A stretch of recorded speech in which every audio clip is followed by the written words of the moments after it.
نبی فرماتے خمس من العبادہ قلت الطعام والقعود فی المسجد والنظر الى الکعبہ والنظر الى المصحف. نبی فرماتے ہیں 5 چیزیں عبادت میں سے.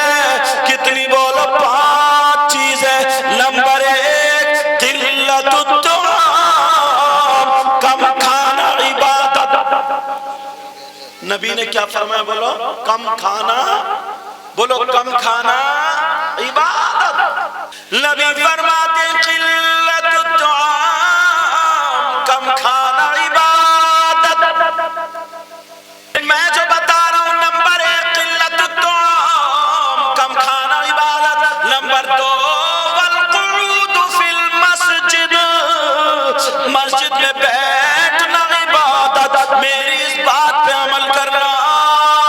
اگر کوئی مفتی نہ ہونا، کوئی بہت زیادہ پڑھا لکھا نہ ہو، لیکن مسلمانوں تو سنو، خالی مسجد میں جا کر کے بیٹھ جاؤ. نماز کے ٹائم کے علاوہ بھی مسجد میں جا کر کے بیٹھا کرو. اس لیے نبی فرماتے ہیں، علامہ زمخشری نے لکھا، اگر کوئی اللہ کا بندہ مسجد میں جا کر کے بیٹھ جائے، کچھ بھی نہ پڑھے، قرآن کی تلاوت نہ کرے، خالی بیٹھا رہے، تو 1 گھنٹہ بیٹھے، 1 گھنٹہ بیٹھنے میں جتنی سانسیں لے گا، اللہ تعالیٰ اسے ہر سانس پر 400 نیکیاں عطا فرمائے گا. نعرہ تکبیر، نعرہ رسالت، نعرہ غوثیت، نعرہ غوثیت، مسجد اعلی حضرت، نعرہ تکبیر.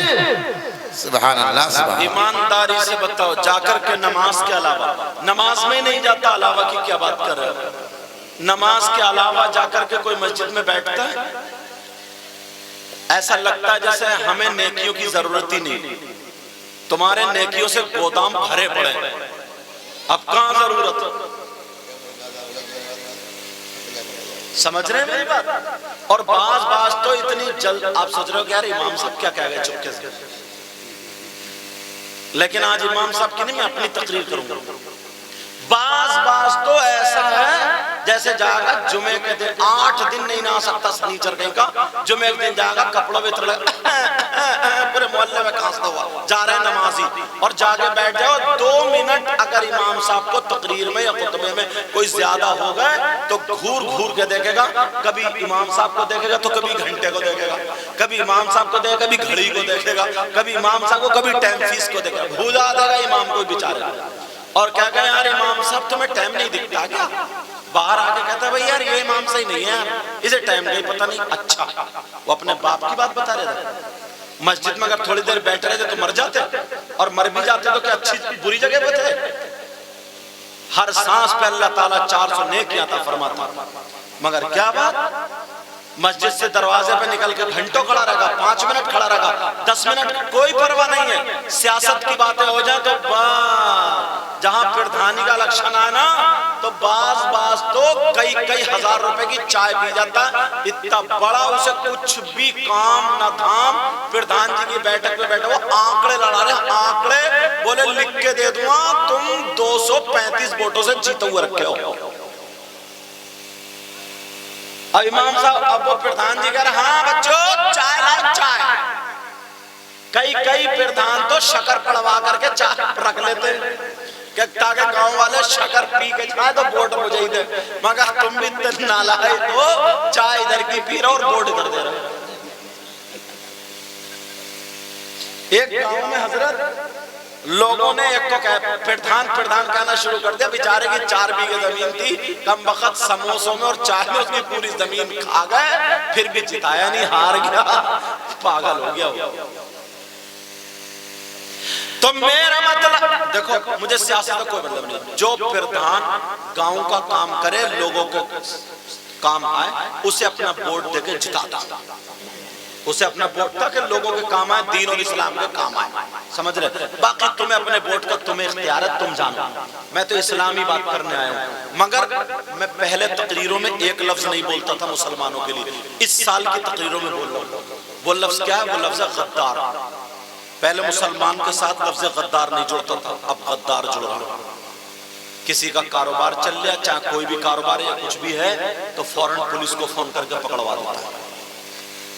500 روپے پہ بک جاتا ہے، یہ بک، بولو بکتا نہیں بکتا ہے، مانو یا مت مانو۔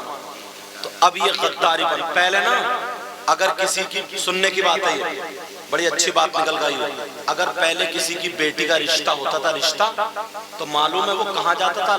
لڑکے والا جو گاؤں میں اس کا دشمن ہوتا تھا، جس سے لڑائی ہوتی تھی، اس کے گھر پوچھنے جاتا تھا، ہاں بھائی میں فلانے کی لڑکی کو اپنے گھر بہو بنانا چاہ رہا ہوں، تم بتاؤ اس کی لڑکی کیسی ہے؟ تو وہ دشمن یہ کہتا تھا اگر مل گیا تو میں اس کا سر پھاڑ دوں گا، یا وہ مجھے مار دے گا یا میں اسے مار دوں گا، دشمن ہے میرا، مگر دیکھو لڑکی میں کوئی کمی نہیں۔